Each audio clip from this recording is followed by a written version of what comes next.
Nós vimos no início das nossas lições que existem três modelos principais de relação entre o Estado e a religião, né?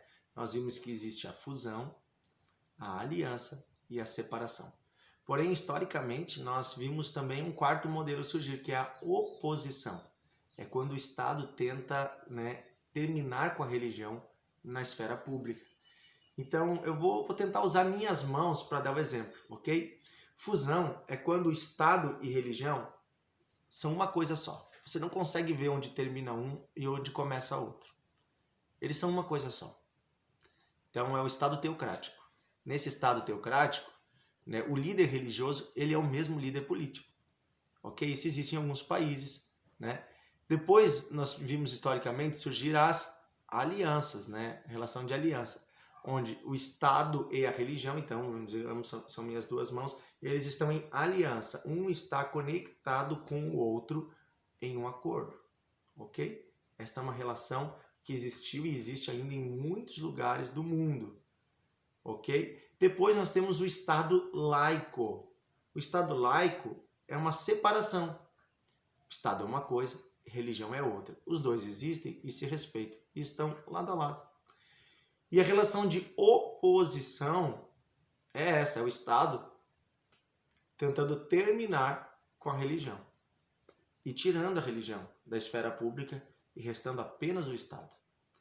Pelo menos em desejo tenta fazer isso. Nem sempre consegue, porque a religião também resiste e combate. Não sei se você está conseguindo entender com o exemplo das minhas mãos. Então, fusão, aliança, separação e oposição. No caso aqui, nós temos de separação o Estado laico.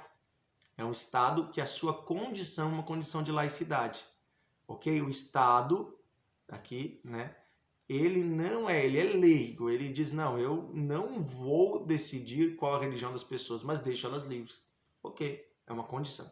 Agora existe um Estado laicista, que é esse que a gente diz, que faz oposição. Por que laicista?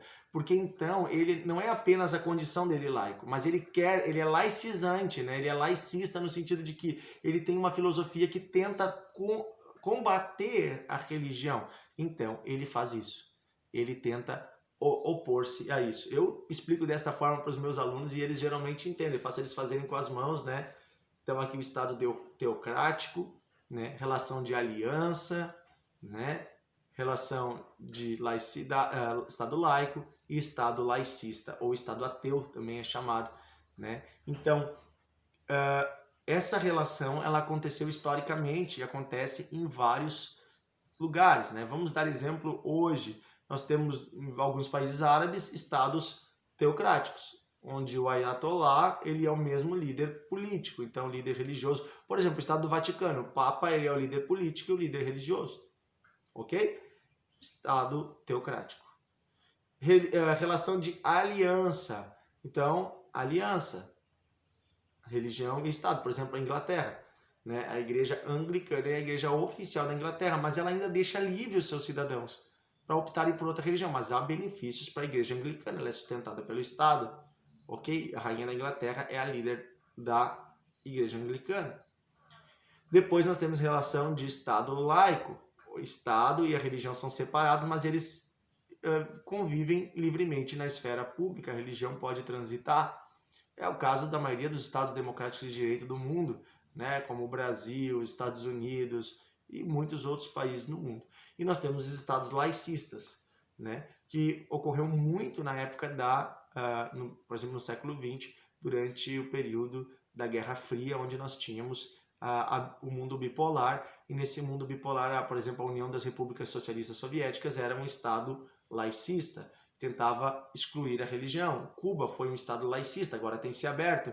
A China, alguns inclusive dizem que até hoje há muitas denúncias na ONU de intolerância religiosa por parte do Estado na China que tenta oprimir as religiões. Então, essas relações elas existem até hoje. E qual é a intenção de esclarecer aqui nesse vídeo? Que o Brasil ele é um Estado laico. O modelo de laicidade varia de um país para outro. O Brasil tem um modelo de laicidade onde o Estado tem uma relação de liberdade para com as religiões. Ele permite que as religiões sejam livres na esfera pública. Então, você pode ter a religião que você quiser e as religiões podem se manifestar na esfera pública, ou seja, nas ruas, nas praças, o indivíduo é livre. Inclusive, por meio de alguns termos constitucionais, há um lugar dentro do Estado onde a religião pode ter parceria com o Estado, onde for de interesse do Estado. Vamos dar um exemplo assim, na área da saúde. Hoje no Brasil, a maioria das instituições de saúde no Brasil são mantidas por instituições religiosas. E o Estado vai lá e subsidia essas instituições. Por quê? Porque o Estado brasileiro não tem hospitais suficientes. Se você retirar, por exemplo, as Santas Casas de Misericórdia, que são instituições católicas que mantêm hospitais no Brasil todo, se você retirar essas instituições, o SUS entra num caos. Hoje, acabou, vai ser caos, vai ser gente na rua morrendo.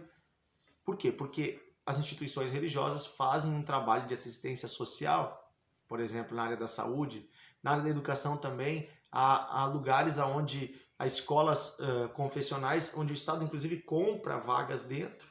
Então pode haver esse tipo de parceria se há um interesse público, ok? Quando o Estado quer, ele pode usar de recursos da religião, instituições mantidas pelas comunidades religiosas, por exemplo, comunidades terapêuticas para para cura de pessoas que estavam na droga, para restituição dessas pessoas, restauração da saúde dessas pessoas. Comunidades, por exemplo, casas-lares que mantêm orfanatos, que cuidam de crianças. Enfim, são instituições que muitas vezes as instituições religiosas têm. É um serviço do Estado. Então o Estado vai lá e subsidia, envia recursos e também envia o público. E essas instituições mantidas pelas instituições religiosas cuidam dessas pessoas e de um serviço que pela Constituição é um serviço estatal, porém historicamente é um serviço religioso. As religiões fundaram os hospitais, escolas, como nós já falamos, orfanatos, asilos, são instituições que notadamente, historicamente, foram cuidadas por instituições religiosas. Agora o Estado assumiu constitucionalmente por cobrar impostos, essa obrigação, mas muitas vezes ele repassa de novo para a instituição religiosa. Ok? Não sei se você consegue entender. Isso é permitido no Brasil. Não uma aliança, mas uma troca, uma prestação de serviço onde a religião pode prestar serviços para o Estado, quando há interesse do Estado. Não privilegiando apenas uma, mas havendo então essa possibilidade.